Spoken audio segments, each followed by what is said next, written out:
जय डोगर साथियों, मैं डॉक्टर नरसिंह दास। मैं बतौर assistant professor government degree college Samba च पढ़ा करना। मेरा इस वीडियो लेक्चर का विषय है डोगरी उपसर्ग। वाक्य भाषा की वह अर्थपूर्ण इकाई है जिहदे राहें मनुखी समाज अपने भाव विचार एक दूए कन्नै साझा करता है। वाक्य के तोड़ने पर शब्द या रूप सामने आते हैं।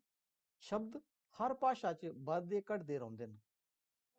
किश शब्दें गी समाज छोड़ी दिंदा है ते किश नमें शब्द घड़ी लैंदा है जां अपनाई लैंदा।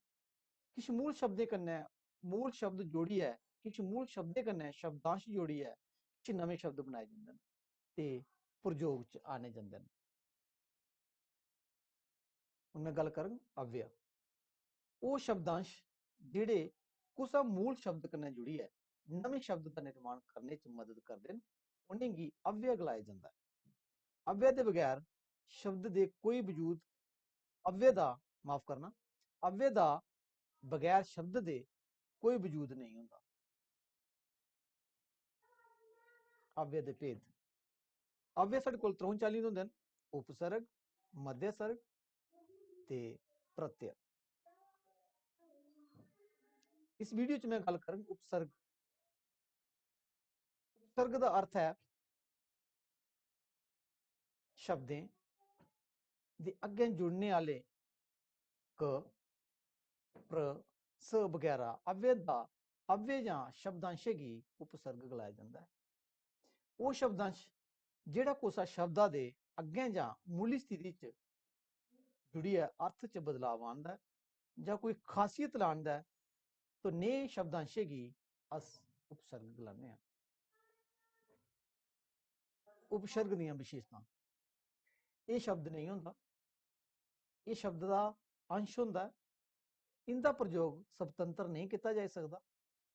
एह् शब्द दे अर्थ च बदलाव जां कोई टकोह्द आनदा है।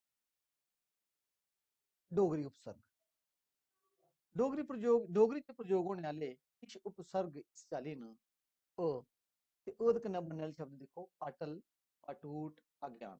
अल, अलबेला, अलमस्त, अन, अनमोल, अनजान, अनदिक्खे। अव, अवगुण, अवगति, अवधारणा वगैरह। उप, उपवर्ग, उपजाति, उपवाक्या वगैरह। ऐन, ऐन मौके, ऐन बेल्लै वगैरह। क, कपुत्तर, कचज्जा, कबेला, कथार वगैरह। दर, दरअसल, दरबार, दरकार वगैरह। दुर, दुर्घटना, दुर्लभ, दुर्गति वगैरह। न, नास्तिक, नपुंसक, नकारा वगैरह।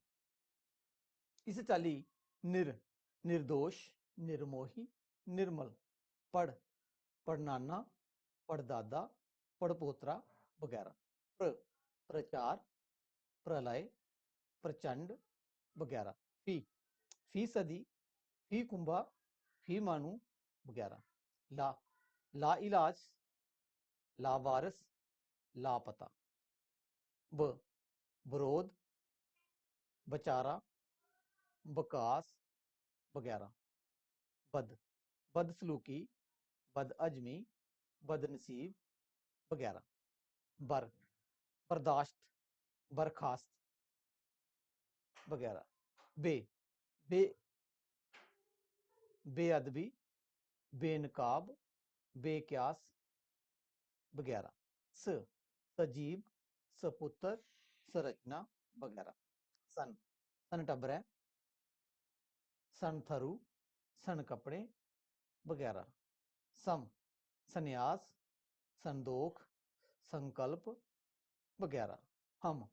हम शक्ल, हम सफर, हम उम्र वगैरह। यही साढ़े डोगरी च प्रयोग होने आह्ले उपसर्ग। आखिर च मैं इ'यै गलाना चाहङ जे डोगरी इक रज्जी पुज्जी दी भाशा है। इस च नेह् बेशुमार शब्द न जेह्ड़े उपसर्ग दे जुड़ने कन्नै बनदे न। धन्नवाद।